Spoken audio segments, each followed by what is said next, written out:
My Doctor Has a Cow Puppet is fantastically funny. This is the 22nd episode of the first season of Two and a Half Men. It's directed by Gail Mancuso, and there will, of course, be spoilers as I go through various aspects of the narrative, and I will share some things that I found to be particularly entertaining. But I laughed pretty much all of the way through this. But it's also very meaningful from the psychology perspective. And again, I'll touch on those points when we get there. So it starts off pitch black, middle of the night. Alan is vacuuming, but it's not plugged in. He's making the vacuum noises, and Charlie comes down and talks to Alan, and it's maybe not immediately clear that Alan is sleepwalking. And he says that there are dust bunnies everywhere, so he's vacuuming the dust bunny poop. And then Charlie puts Alan back to bed. Rose seems to appear out of nowhere, and then Charlie goes to the fridge and Jake appears out of nowhere. It's a very, very funny, strong start. And then we have this amazing scene the following morning where just every single line seemed to be entertaining.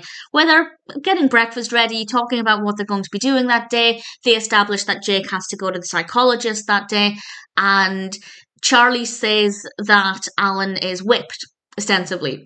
And one of my favourite quotes, and I'd forgotten about this, but I remember loving this so much, and it's when Alan says, "I am not meow-fatude."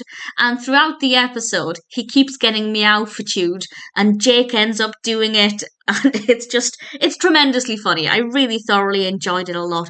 They go to see the psychologist, no real progress at that point.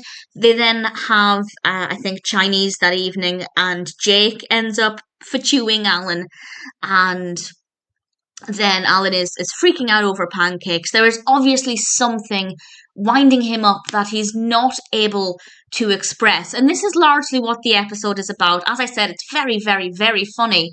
But also, I think that a lot of people could benefit from watching this if they are harbouring negative emotions and they don't have a release for them. It could manifest in other ways. And as we see with Alan, he loses it over missing pancakes, and then he's sleepwalking. Then we get another sleepwalking episode. Well, it's less sleepwalking and more sleep cracking eggs on the kitchen table. Rose is once again in Charlie's house and tells Charlie Alan is sleepwalking again. They go into the kitchen and it turns out that he's making a birthday cake.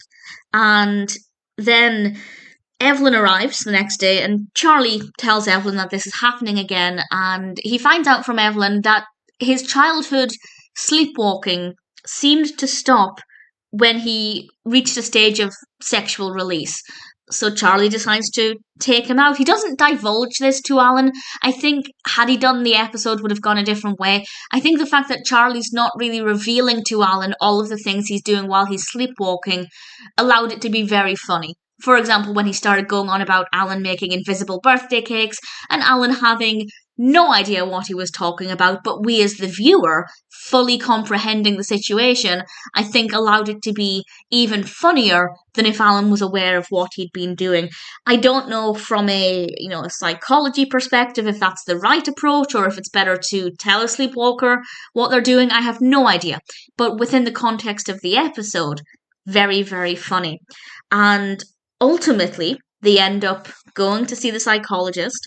They go to see the absolutely brilliant Dr. Linda Friedman, played, of course, by Jane Lynch, and just every word that comes out of her mouth is so impossibly funny. Lynch always gives such an amazing performance as Dr. Friedman, and here we find out that Alan really needs to let go of that anger and release it in a way that's healthier than manifesting as sleepwalking. And Dr. Friedman gives him the Batica, the foam bat, and he just starts whacking Charlie, who gave an amazing performance as Judith. The psychologist has him posing as Judith so Alan can talk as if he's talking to Judith. And I have to say, Charlie's performance was just spot on. Brilliant, brilliant impression of Judith. Very funny, but also I think very, very meaningful and very, I think, thought-provoking for anybody who might be in Alan's situation or who might be feeling like they're holding on to this negative emotion. As we see with Alan, it can actually be really cathartic. I'm not suggesting everybody uses a foam bat to beat somebody to release those emotions, but certainly there are some interesting points raised, and it's just funny. Really, really funny episode. My Doctor Has a Cow Puppet is pretty fantastic.